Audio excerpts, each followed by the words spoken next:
kishe shpresuar të kundërtën, ndryshe nuk do rija asnjë ditë më në Partinë Demokratike, po ta kisha kuptuar këtë. Shpresova sidomos në 2005-ën që ajo martesë e sforcuar që ekzistonte në Partinë Demokratike mbas 92-shit, midis berishizmit si model antropocentrik, pra është dikush në qendër dhe njerëzit i shkojnë nga mbrapa dhe i shkojnë atij. Ai mund të thotë marrëzin më të madhe, gënjeshtrën më të madhe, ai duart trokitet. Ai mund bëj kthesat më të paparashikueshme dhe duart trokitet. Pra këta njerëz nuk ndjekin politikën, ndjekin Berishën. Dhe ky është një marrëdhënie personale e Berishës me bazën e atyre që u bashkuan partisë. Por kur lindi si parti nuk ishte kështu. Ishte edhe një grup tjetër, ishte më mozaik. Nga 92-shi e mbrapa, martesa midis mozaikut demokratik dhe berishizmit ka qenë shumë e sforcuar.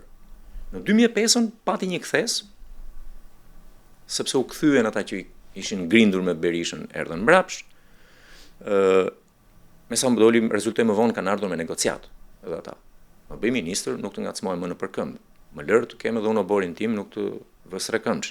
Nuk kam më argument politik. Dhe u bashkuan një brez i ri që ishte afirmuar jo prej politikës. Ishte afirmuar prej ambicjes vet personale, në profesion, në shoqëri civile, në media, dhe që u quajt kopi, pra u paketua me kopin. Këto dy jam dhanë idenë që kjo martesë tani do ishte një martesë më e lumtur. Nuk do ishte më dramatike, siç kishte qenë nga 92-shi deri, po themi, në fundi ka qenë 2000 me largimin e Pollos e të tjera. Dhe më mbrapa filloi të zbutej disi.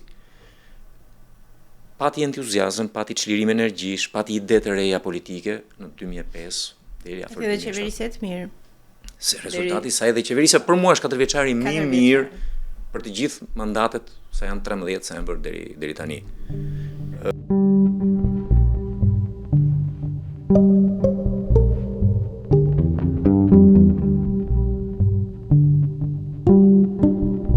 Nga momenti që Berisha pati problemet e veta me politikën, Gërdeci, 21 janari, bashkimi me Metën, që ishte amoraliteti më i madh politik. Unë di që një kolegu, miku im dhe kolegu edhe juaj, po i them po desh edhe me emra, Sami Neza dhe si ka pas Shemsi Peposhi ka pas, që ishin të dy zënë kryeredaktor, Berisha i hoqi sepse nuk futën një fjalë fyse për Monikën në editorial. U ulën të dy dhe Sami më ka treguar që i doli dhe më i butë shkrimi se që kishte në mend se i virinte si gozh në kokë ajo fjala shumë fyse, që nuk donte ta fusë në shkrim. Dhe të dy ikën nga zënë kryeredaktor të RD-s në 2002-3, mos e di. Pra, ti tani me këtë ha e pi, i fillon dhe i toleron korrupsionin. Ju mëson të tuve që edhe mund të vjedhësh hapur, jo të fshehurazi. Pse habitesh pasaj që njerëzit fillojnë dhe shohin edhe ata hallin e tyre. Nëse ti për të bërë kryeministër bën çdo gjë, tradhton çdo lloj ideali, çdo lloj parimi, po pse një që është roje dere në një shkollë për të ndetur në vend pune për të ushqyer fëmijët nuk ka drejt lëvizi nga PD-ja, KLS-ja, KPS-ja, të tradhtoj çdo gjë që ka besuar deri dje, pra i mësoi tradhtin opozitarëve. Në këtë moment filloi bjerja morale dhe kur u largua prap pate një iluzion. Dhe nuk e pata vetëm unë, e pati gjithë shoqëria.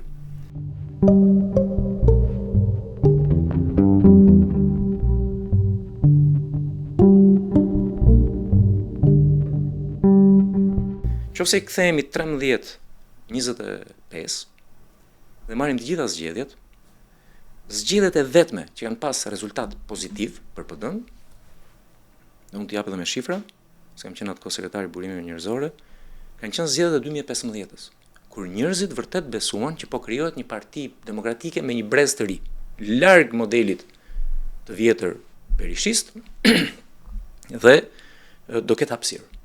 Kjo nuk zgjati më.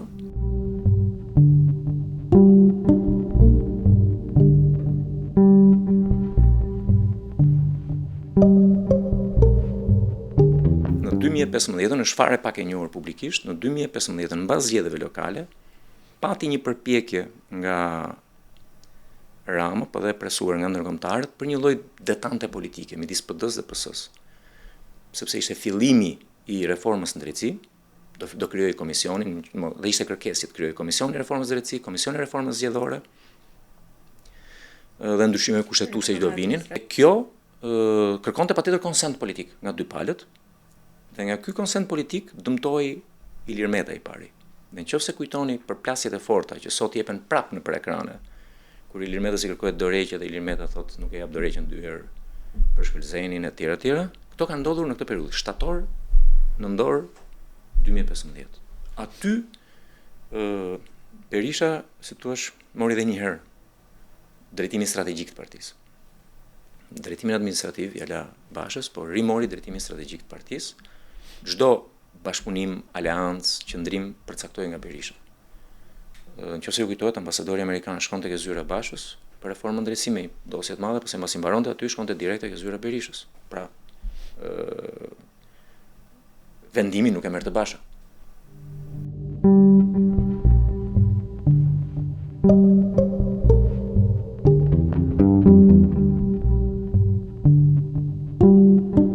Listat i ka bërë Berisha. Gënjen vetëm kush mendon që nuk i ka bërë. Unë e di dhe që e kanë ardhur me korrigjime në zyrë të Bashës në 10:30 të darkës. Dhe edhe ora kur të nxjerri. Pra që të kalon të ora 12 se si e ka i Dashi i Çamve nga Vlora, Dashemir Tahiri, ishte ke dera e thoshte pos ma dhat shkojmë në parti tjetër. Dhe i prishte punë.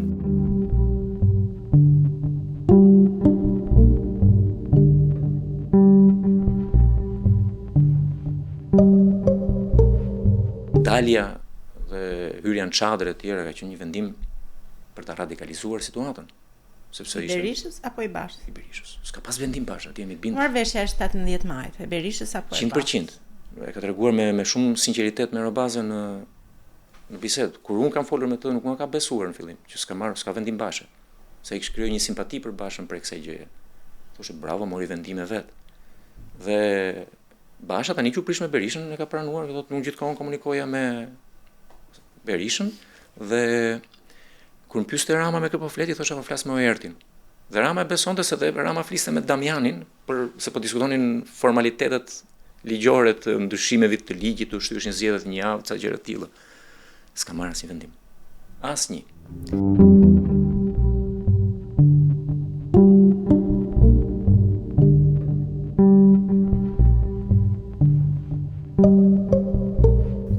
Artikuloi që në shtator të një viti më parë. Para parlamentit bile ka dalë nga gjëra, nuk po reagonte partia, doli para parlamentit, unë po shyrtoj ta djeg mandatin tim, tha, grupi parlamentar të bëj ç'doj. Dhe unë mbaj mend atë kohë, Basha ishte shumë i tronditur mas 17-s.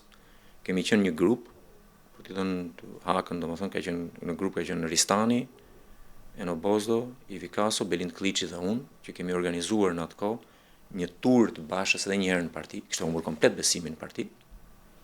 Dhe në parti filloi të pritej mirë, demokratët donin tregonin që nuk ishin aq pak sa kishin dalë në zgjedhje. Donin t'i thonin vetes që ndoshta ishte një hap falc, një gabim në herë të parë, po ky njeri do mund të bëj për herën e dytë për në 2021 diçka. Dhe u ngrit shumë atmosfera, dhe unë më në shkurt të 18-s ka qenë një super meeting, dhe ne u habitëm. Se po do e bën gjithmonë një miting në shkurt, një në nëndor, pas e ditë tjera kur dali, po një të shkurtit një nëndorit e ka si mbjellje korje. dhe vetë u habitëm, por çfarë ndodhi? Fenomeni asaj që përgatit Berisha me deklaratën që në fund shtatorit sa ishte hap parlamenti. Dhe në janar ishte që kudo ku shkonin thoshin ngriheshin dikush thoshte pse i mbani mandatet, pse nuk i digjni mandatet. Dhe i fundit ka qenë mbaj mend Eduard Alimi, mbledhje kryesie. Unë tani duhet të diskutojmë edhe një herë tha propozimin e zotit Berisha për djegjen e mandateve. Dhe ai dorëzoi mandatin e vet një 2 javë më mbrapa. Pra vendimi jo vetëm që u mor, po u prodhua nga ai. Po edhe mos hyrën zgjedhje. Mbajmë një mbledhje kryesie. Duke ditur që Partia Demokratike ka një ndjeshmëri shumë të madhe nga raportet ndërkombëtare që nuk e ka Partia Socialiste, prej historisë politike.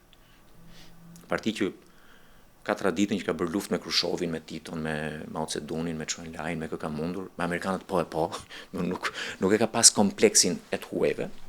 Ndërkohë Partia Demokratike u krijua nga zëri i Amerikës. Nga njerëz që kemi qenë mbajmend në protestat e para, sa u shpall PD-ja, mbas me nxitonin ja dy vetën, ato rrugët e ngushta atje tjeshme, njëri thoshte të shokut, "Ti ikim ta dëgjojmë ke zëri i Amerikës." Ato që ishin vetë dëshmitar. Pra po mos e dëgjonin ke zëri i Amerikës, nuk kishte konfirmim. Pra kjo parti, dhe me siguri e kujton slogani, posteri i parë ka pas një slogan që sot është qesharak, Ne qeverisim, bota na ndihmon. Ne e nisëm lojën politike duke menduar që ne jemi burra të mirë, gra të mira, por pa botën ne s'kem dot kund.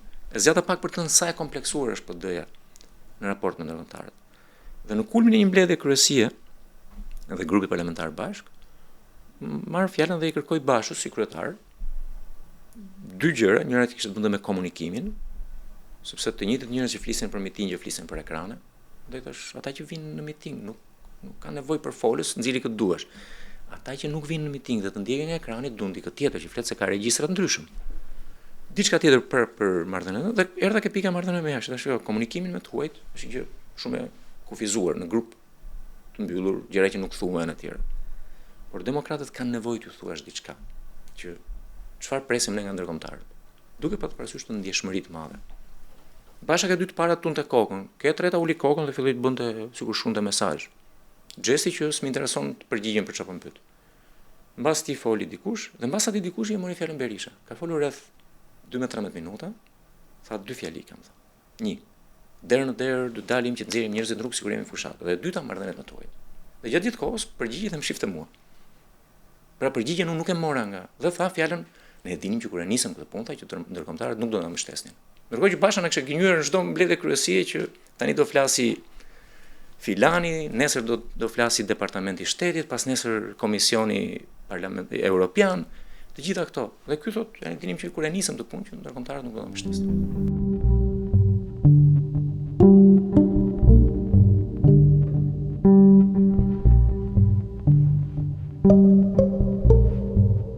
Pjesa aktive e Partisë Demokratike është thjesht një strukturë njerëzore e grumbulluar rreth Berishës. Bile sa më shumë që humbet Berisha, sa më shumë dramatike bëjnë gjërat, aq më të hipnotizuar janë ata me Berishën. Në është hipnoza e Berishës për ta, nuk duan të mendojnë një gjë tjetër. Shumë prej atyre që kanë një zë, kanë bërë zgjidhjen e tyre, kanë bërë kompromise, duan të jenë deputet. Duan që kur dalin mëngjes nga shtëpia, ti thonë fëmijëve po ikën babi në parlament. Kaq është kënaqësia atyre, fama dhe suksesi ekonomik që thëmë pak më parë për Bashën e tjerë. Të tjerë aty brenda të mendosh që mund të kenë mendim brenda personal, po kanë një autocensur më ekstreme se ajo që ka pasur komunizmi, dhe ata nuk ta shprehin, në tavolinë mund të shprehin diçka. Publikisht jo. Nuk guxojnë as t'i kujtojnë nenin e statutit Sali Berishës. Ata janë të lumtur me të. O janë bërë deputet, o ftohen në për tryeza mediatike për një status funksioni. Pra ky është një nga krimet më të mëdha që ka bërë Berisha dhe po e bën dhe Rama tani, shumë më ashpër. Duke marrë njerëz anonim dhe duke i dhënë funksion politik, ata fillojnë dhe krijojnë keqkuptimin e madh që din vetëm politikanë. Dhe s'kan prodhuar kur një artikull që ti çfarë mendon ky individi për fushën që drejton apo fushën ku është impenjuar.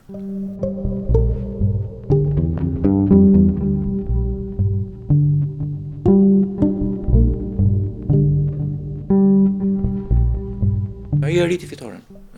Shumë i lumtur me faktin që ka rritur dhe ka rikonfirmuar pjesën e tij në pushtetin e madh. Pushteti i madh është me dy ortak sot. Njëri është Edi Rama, ka 60%, njëri është Sali Berisha, ka një 30%, dhe një 10% janë për ortak të pazëshëm, të parëndësishëm, për tortën e madhe. Konfirmimi i kësaj, ti je ortak me 30% pushtet nuk është keq. Është mirë. Kur e di që nuk merr dot më shumë, se Berisha nuk është se nuk donte të fitonte. Berisha e di shumë mirë që s'fiton dot. Për të gjithë ata që kanë mitin dhe hipnotizohen nga Berisha.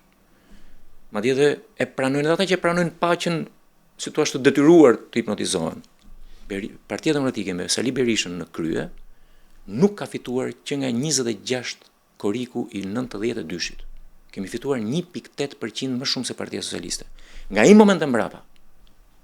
Gjithmonë Partia e dytë, edhe në 2009, që sapo e tham, fundi një mandati të shkëlqyer.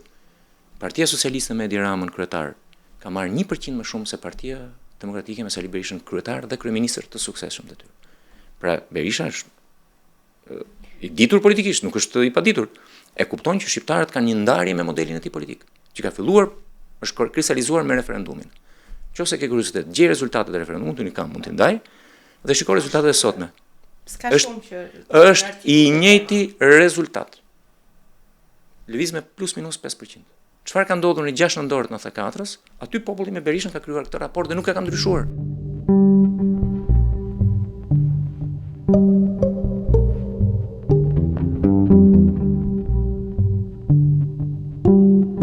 Metaforën që u përdora pak më parë, martesës sforcuar, sot nuk kemi më në martesë as të sforcuar, kemi një divorc total. Ka një divorc, është një pjesë është Partia Demokratike e modelit Berisha, që ndjekin Berishën, dhe pjesa tjetër është inaktive. Ose ka produzuar gardhin, ose është tërhequr krejt. Mungojnë rreth 250.000 vota. Një pjesë shkuan nga këto partitë e vogla, pse nga dolën ato vota, se Rama ka votat e veta. Nga dolën rreth 180-200.000 vota nga partitë e vogla. Partia e Shehajt, Partia e Lapajt, Partia e Gudiun se kujt. Sepse njerëzit kërkojnë një përgjigje dhe kjo pjesë e demokratëve opozitar me Ramën, që mund vinë nga e djathta historike apo edhe djathta e re, këta nuk gjejnë përgjigje ke ky instrumenti politik shumë i fuqishëm, shumë operativ i Berishës, shumë i tonizuar, agresiv, nuk e gjejnë përgjigjen atje, se kanë gjetur ndonjëherë, por sa kohë ka pas një martesë, ka pas tolerancë të ndërsjellët. Ti më jep krahun, unë t'jap mendjen. Pushka dhe pena, po t'i rim metaforave të vjetra shqiptare. Sot nuk janë më vete. Dhe ata që i kërkojnë Berishës kur Berisha s'do t'i iki, s'kam se ja kërkojnë aty që janë brenda në parti. Sa ata kanë zgjedhur trin pas Berishës. Ata nuk shkuan pas partisë. Ata shkuan pas Berishës. Unë këtë kam denoncuar që në 11 dhjetor në kuvendin e madh në stadium. Kjo është një mundësi, po mund të shndrohet në mundësi të humbur nëse ne thjesht ndryshojmë statutin po e mentalitetin. Dhe një parti që nuk është në gjendje të bëjë zgjedhje brenda vetes, nuk i garanton dot zgjedhje shqiptarëve. Sa e vërtet që mund të ndodhte në 11 dhjetor? Jo, unë vajta vetëm për ta denoncuar. Jo, isha krejtësisht dhe kam vajt me negociat. Vi vetëm nëse flas brenda 10 çes parë. Ndryshe nuk vi. Të njëjtën gjë bëra edhe ke Basha. Po Basha kishte luksin atëherë që numëronte edhe kariket si njerëz dhe më vuri të flas ku diun 20 e cati. Njëta dire i kam thënë. Ti po gëlltit gënjeshtrat që prodhon vet. Dhe një parti vdes kur prodhon gënjeshtrat, kur gëlltit gënjeshtrat që prodhon vet. Kjo ka qenë fraza më kulmore që mbaj mend që i kam thënë në të fjalim.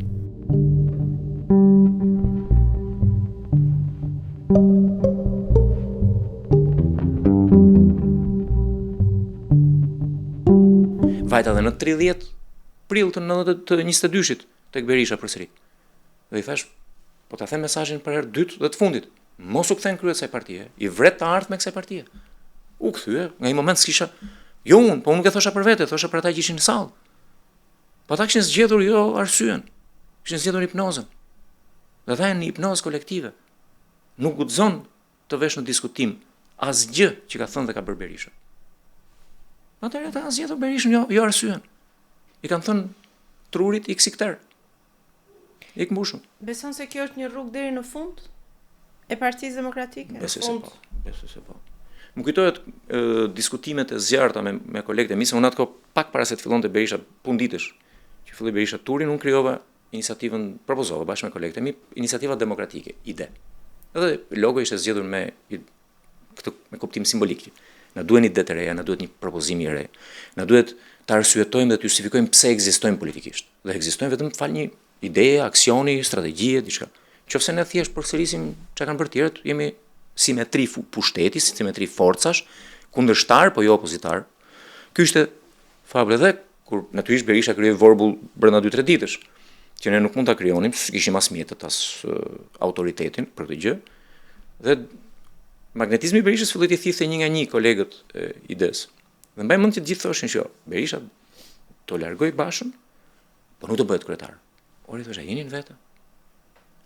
Jo, ai e ndjen që ka bërë një gabim, sepse Berisha gjatë 8 vjetëve që Basha ishte kryetar, krefte për ditë këta që ishin pa kënaqur me Bashën, duke i thënë që s'kam çfarë të bëj, është kryetar, s'më dëgjon, s'më bën.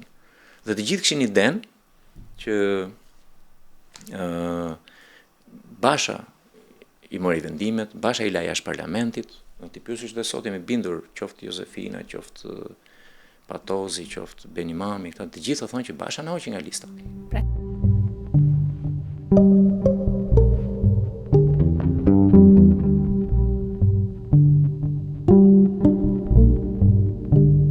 Që nuk je atje se të ka lënë trashëgimi babai në front. Je se ke ardhur, ke shërbyer, të kanë pëlqyer, të kanë mbajtur, s'kan pëlqyer, ke ikur, vjen një tjetër. Pra ai që ne e quajmë qarkullim elitash, nuk është qarkullim si në kohën e asaj qarkullimi burokratik që quhej në kohën e Enver Hoxhës. Jo, është një qarkullim sepse njerëzit kanë nevojë për diçka tjetër. Dikur kemi dëgjuar një muzikë caktuar, binim te left ta zembas Beatles, po pasi më mbrapa më duken të sheqerosur, nuk më pëlqenin më, dëgjoja një gjë tjetër. Po që janë të mëdha ata patjetër që janë të mëdha, po janë një kod caktuar. I përgjigjen një nevoje të caktuar, nuk mund të përgjigjen të gjithë nevojave, të gjitha kohërave, nuk ka një gjë të tillë. Dhe në politik, sado i mirë ti jesh, një moment do të ikësh. Në Shqipëri nuk kanë këtë lloj raporti se nuk janë politikan.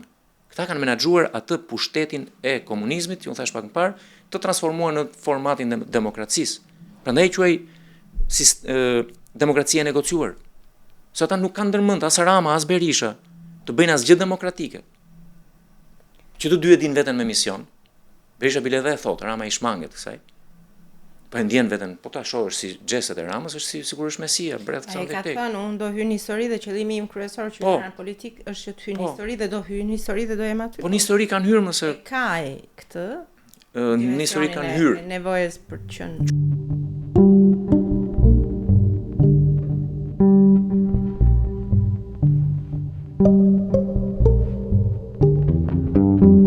gjurmën në histori e kanë lënë. Puna është çfarë gjurmë do lënë. Por edhe çfarë gjurmë do lënë këta, nuk mund të jetë se janë gati egomanjak. Por shqetësimi nuk është asnjëri prej tyre. Shqetësimi është çfarë bëjnë këta që i shkojnë nga mbrapa. Madje ndeshen me ne të tjerët që kemi kritik për të sistem me qasje të kufizuar. Për të sistem të mbyllur, e thënë për ta kuptuar thjesht shqiptarët. Nuk ka mundësi të bësh politik. Ja bolli mirë është ai që përmendë, si kështu, sikur e shet televizor Eli Mehmeti, se s'ka thënë herë në gjë. Po le të themi është djalë i mirë.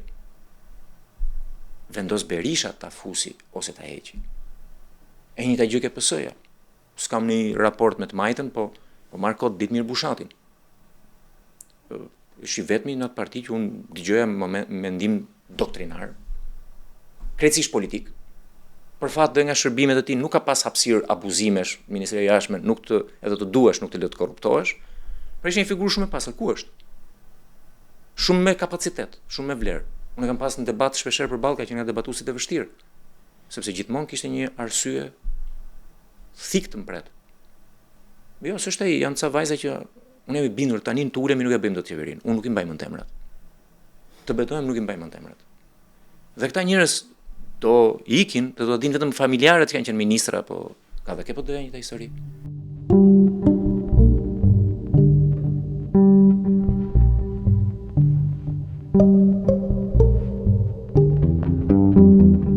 I ngrihesh se do Rama dhe Berisha dhe ulesh se do Rama dhe Berisha. Dhe këta njerëz kanë pranuar dhe fytyrat e bukura, simpatike, qytetare, kanë pranuar këtë nënshtrim. Prandaj nuk ka asnjë të ndryshim edhe nga Ali Mehmetët, Tabakët e kushdo qofshin. Nuk mund të ketë ndryshim. Kuxo të pyeti. Jo, asnjëri nuk flet. S'është kjo çështja sot, duhet i ke Berisha. Sot çështja është, duhet luftojmë, po pse pronësinë e luftës për votën e paska Berisha, që është grabitës i parë i votës në 96-ën?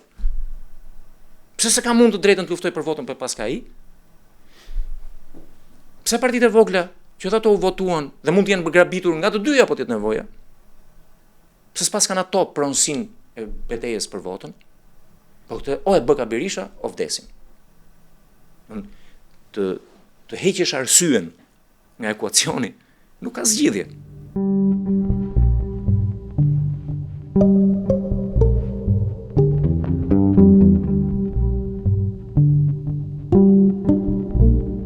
Tre skenar të mundshëm kam, dhe kam të freskë këtë sepse mbrëm po analizoja me këtë mikun, s'po i them emrin për kortezi, njëri shumë i rëndësishëm i jetës politike. Thash ka tre alternativa. Një, partia do të trashëgohet në mënyrë biologjike tek e bia, është skenari parë në mendimin tim. Në këtë rast do zvoglohet trupa që i ri nga mbrapa, shumë njerëz nuk e ka ajo autoritetin, nuk e ka zotësinë, pavarësisht ekspozimit të madh politik që ka duke qenë pjesë e një familje krejtësisht politike, por nuk e ka. Dhe do zvoglohet. Siç u bë partia Berlusconit, gradualisht do të zvogluar. Varianti i dytë është që të zgjidhë Lulin e Radhës. Luli i Radhës duhet dhëmi dobët se Luli i parë, i cili kishte një lloj fascino, kishte një lloj karizme, fliste rrjedhshëm. Mesazhi shkiste si në akull, do të nuk mbaja mend asgjë. Kishte autoritetin se kishte qenë ministër, kryetar bashkie në detyrë. Nuk kishin ekspozuar, modeli ishte dekriptuar krejt. Sot është i dekriptuar. Kushdo nga ata që ka marrë limën në predhëmbët, që të kafshoj këtë lloj rolit të Lulit Biz, do ishte si këto filmat sequel që gjithmonë janë më të dobët se sa seria para apo e dytë, domethënë që është bërë, dhe partia do vazhdonte të rrudhej dhe më keq, sepse autoriteti i tyre është më i vogël se i Lulit. Edhe në një aspekt publik, ata janë deformuar sot, se janë ekspozuar shumë keq, në atë pikë që s'ngjallin asnjë minimum besimi, asnjë minimum simpatie. Luli kishte pasur ngjarje si fitoria në Tiranë, si më një sjellje çik më ndryshe, që i kishin dhënë një ministri i jashtëm me ngjarje të rëndësishme se erdhi Bushi në atë kohë. Ishin ca ngjarje që i dhanë heqja vizave në momentin që ishte ministri i brendshëm. Ishin ca ngjarje që lidheshin me emrin e tij.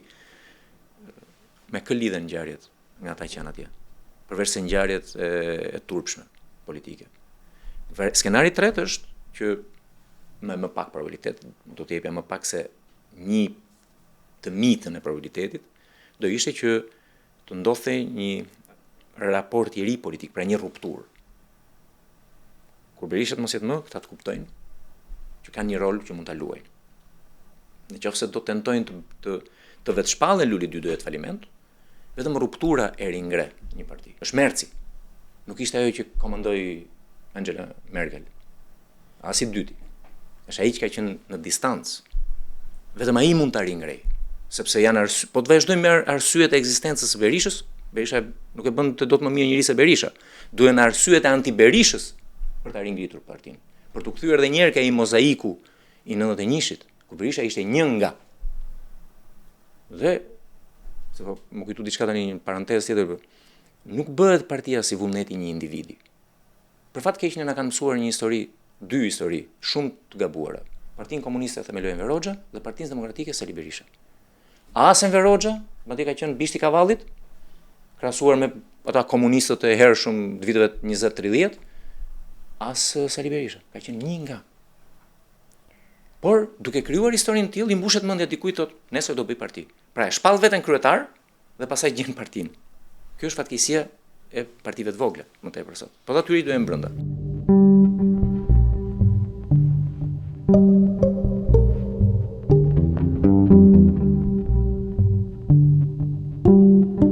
Patjetër që ka sjellje imitim lideri, por ka një gabim që më thash pak më parë në mbyllje të fjalisë parshme, që këta janë lider të lindur që u evidentuan në një moment, apo janë njerëz që vendosën të jenë kryetar dhe pastaj krijuan parti. Për mua është varianti i dytë. Ta vendosën të jenë kryetar, pastaj krijuan parti, i gjetën edhe një emër. Dhe fakti që njerëzit i votuan tregon se dëshpëruar është shoqëria për një përgjigje të re. ADN-ja atyre është e gabuar deri tani, e ndërtuar keq. A do arrit të modifikohet si ADN dhe të prodhojë diçka të shëndetshme? Do uroja pa asnjë zilindë për ta, pa asnjë keq kuptim dhe as pritshmëri të egzageruar, do uroja që të ndodhte një gjë e tillë. Por mënyra se si ata e kanë ndërtuar jetën e tyre politike është e gjitha bazuar në modelin e historisë mësuar keq, që partinë e themelon dikush. Partia lind si një nevojë.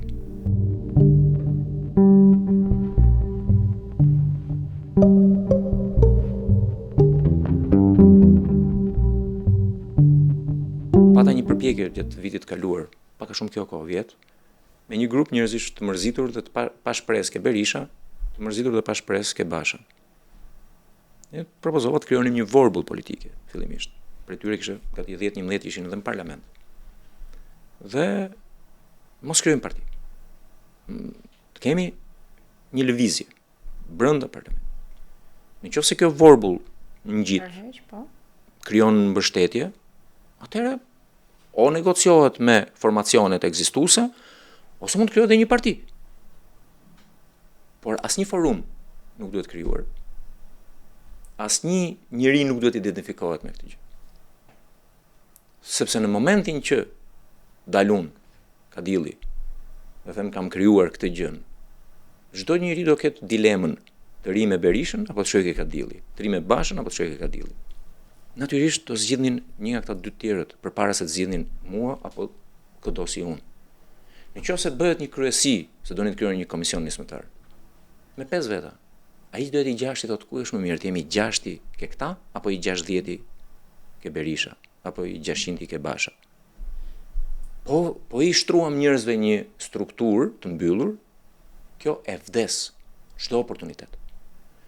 Po i tham njerëzve hajde të bashkohemi, të debatojmë, prodhojmë secili idetë e veta, konsultohemi, asnjë vendimarrje, asnjë forum, asnjë lider. Por grupi kishte një ego të papërmbajtshme. Njëra pjesë ka të ndisi dhe bëri dhe parti. Kjo djathtas si quhet, djathtas Merapa, se kam vetë 1912-ën. Ky grupim ishin pjesë, nuk ishin vetëm këta, kishte edhe nga pjesa e Berishës. Donin me do e mos një parti. Sepse duan që kur ti ftosh, luri dashur ti prezantosh filani përfaqësuesi kësaj gjëje. Sepse nuk mjafton emri i tyre. Nuk mjafton mendimi dhe propozimi që ka krijuar emrin e tyre, se emrin e ka vënë prindi. Ky është problemi i madh që ka sot shoqëria aktive në politik. Secili mendon një zgjidhje që e ka menduar natën vonë, ka thënë kjo është zgjidhja, do ta bëj jo. Po nuk u krijua një masë kritike e mjaftueshme ku të vlojnë mendime dhe madje edhe mund të sherrosemi. Po forumet vinë mbrapa, lëvizja është e para.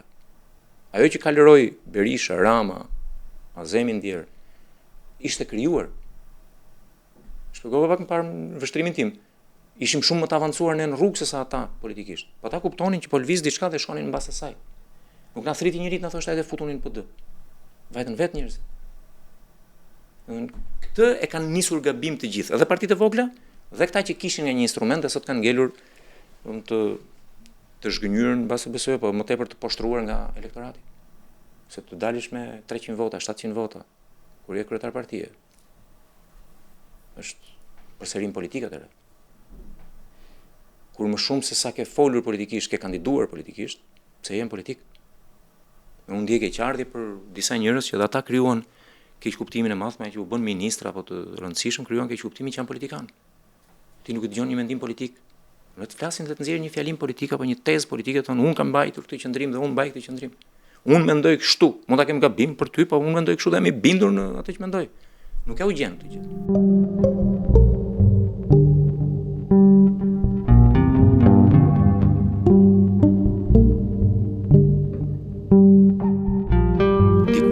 Jam pyet për këtë herën e parë në 2022 kur Berisha u rikthye, kam thënë të bësh garë me mbretin, në oborin e mbretit, i bie ti është gastori i mbretit, që krijon hilaritet, krijon humor etj.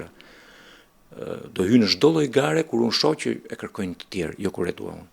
Çdo lloj gare, qoftë edhe përballë Berishës, po kur shoh që e kërkojnë, jo se unë gdhijem përmbys edhe them shenjë mirë nesër do dal të them diçka. Unë kur kam dalë përballë Bashës në 2021, kisha 4 vjet që përgatitesha, dhe me disa tyre që sot janë ke Berisha, madje ndër figurat e rëndësishme, disa prej tyre ishin që ma kërkonin ta bëja këtë gjë. Kisha 4 vjet që përgatitesha.